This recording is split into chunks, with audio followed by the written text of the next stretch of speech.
For me, there was sort of a fascination when I was a kid with birds. I was always that kid that was climbing in bushes and up trees trying to find birds' nests. Never disturbed them. It was almost for me where they lived and sort of where they brought their kids up.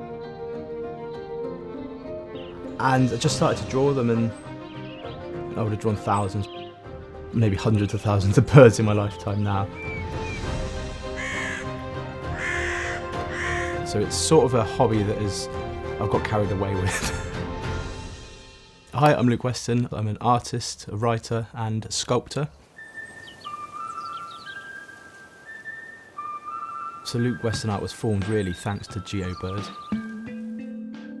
GeoBirds are illustrations that are done digitally, which started off with 10 birds you can see in the garden here. Currently about 100 of them. And they're made up of really simple shapes. As the series have developed, I give myself more ground rules, so some of them are quite strict. I can only use 45 and 90 degree angles. Almost each series has its own identity. Geometric birds of prey, which I did with Kent Wildlife Trust, I gave myself that really strict rule. They're the first birds in flight, and you can see it's very triangular. It's quite gnarly and quite sharp. The thing I like most about making sculptures is creating free-flowing lines. That's why I use wire, so that I can just keep one sort of consistent flow going throughout the whole thing. The sculpture's made out of steel, just annealed steel wire, and it rusts and ages with time, which people seem to like, rather than it be galvanised.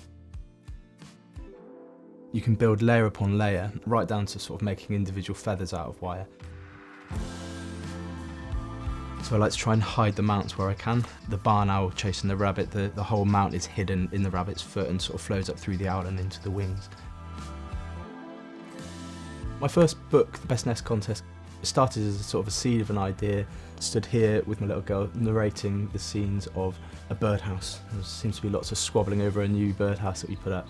And I was sort of joking along, and the birds for me were saying, my nest is the best.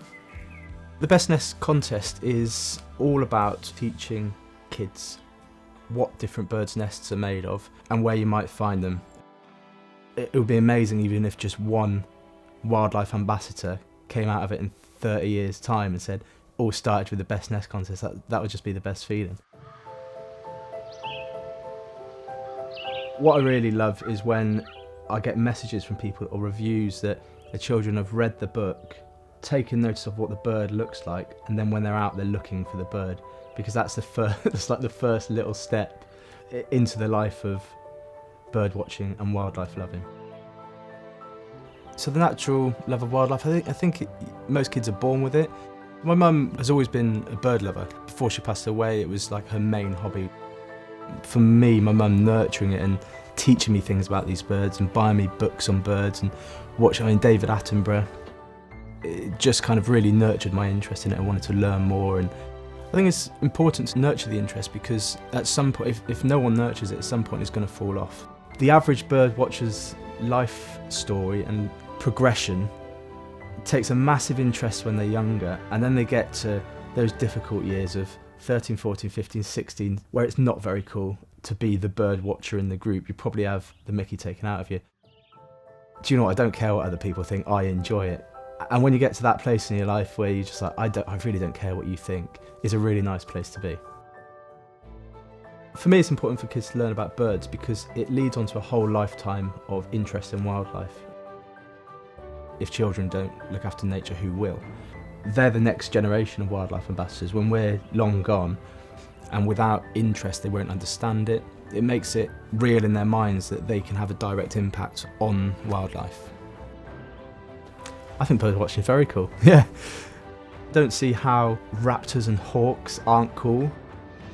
Go and sit on a park bench somewhere or in your garden, even in cities. I mean, peregrine falcons in cities, and just try and see something. It's a really nice sort of internal sense of achievement when you do see something. And it's almost like the thrill of the chase, to be honest. To be able to just go out, hear a bird, try and find it, take a photo and draw it. Just sort of watch life happen. Something I really enjoy.